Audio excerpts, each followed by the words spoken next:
महाराष्ट्र राज्य कृषी सहाय्यक संघटनेच्या वतीने शेतकऱ्यांच्या विविध प्रलंबित मागण्यांसंदर्भात आंदोलन पुकारले होते।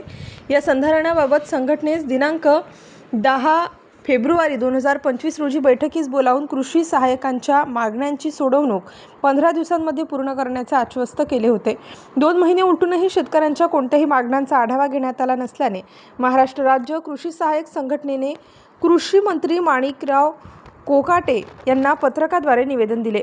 कृषी सेवक कालावधी रद्द करून कृषी सेवकांना नियमित कृषी सहाय्यक पदावर नियुक्ती देण्यात यावी, कृषी सहाय्यकांचे पदनाम बदलून सहाय्यक कृषी अधिकारी करणे, कृषी विभागामधील संपूर्ण कामकाज डिजिटल स्वरूपात होत असतानाही कृषी सहाय्यकांना लॅपटॉप दिला जात नाही, कृषी सहाय्यकांना ग्रामस्तरावर कामकाजासाठी कृषी मदतनीस देण्याबाबत तसेच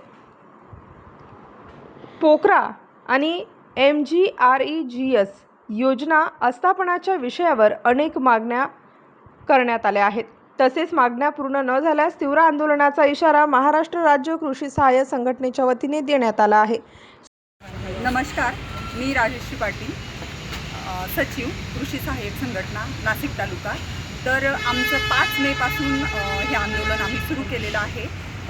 सुरुवातीला आम्ही काळ्या फिती लावून निदर्शनं केली, त्याच्यानंतर आम्ही आज धरणे आंदोलन केलेलं आहे आणि या दरम्यान आमच्या काही मागण्या आहेत। शासनाकडे आम्ही 2004 पासून पाठपुरावा करत आहोत। अद्यापही आमच्या त्या मागण्या पूर्ण झाल्या नाही। सर्वात महत्त्वाची मागणी म्हणजे आमचं जे पदनाम आहे सहाय्यक कृषी अधिकारी, त्याला तर काय हरकत नव्हती पूर्ण करायला, इतर सर्व केडरच्या त्या मागण्या पूर्ण झाल्या, पण अजूनही कृषी विभागाची ती मागणी पूर्ण झालेली नाही आहे।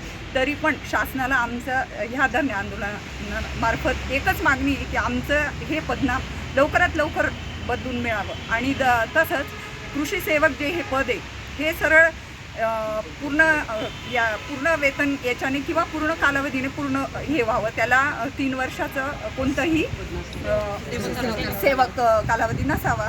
तसेच आमच्या ज्या डिजिटल म्हटले मग असे आमच्या अध्यक्ष डिजिटल झाली, सगळ्या सेवा डिजिटल झालेल्या आहेत, तरी अद्यापही आम्हाला लॅपटॉप किंवा टॅब जे की आम्हाला फील्डवर खूप आवश्यक असतं असंही आम्हाला काही मिळालेलं नाही आणि आम्ही एकटेच फील्डवर काम करतो। आम्हाला एखादा मदतनीस हवा, कृषी मित्र आहेच आमचा, पण तो मानधन पण त्याला मिळत नाही, त्याच्यामुळे त्यांचंही सहकार्य आम्हाला लाभत नाही।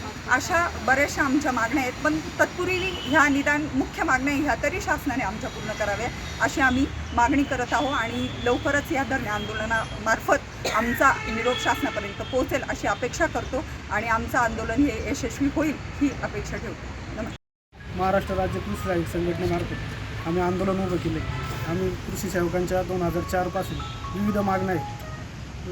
कृषी विभाग हा पूर्ण स्तरावर डिजिटल झाला आहे, पण जो कृषी विभागाचा पाय आहे कृषी सहाय्यक, आज तो कोणत्याही स्वरूपात डिजिटल नाही, त्याच्या कोणत्याही मागण्या पूर्ण केल्या जातात। साधा लॅपटॉप पुरवला जात नाही, एक मदतनीस दिला जात नाही आणि समजा सहाय्यक पुरवले गेले पाहिजे आम्हाला पदनाम। आणि सगळ्यात महत्त्वाची गोष्ट, ज्या गोष्टीला खर्चच नाही असं फक्त आमचं पदनाम बदलायचं, त्या पदनाम बदलण्यासाठी सुद्धा कोणाकडेच वेळ नाही। प्रत्येक गोष्टीला वेगळा फाटा फोडला जातो। स्टार न्यूजसाठी मोहसिन पठाण, नाशिक।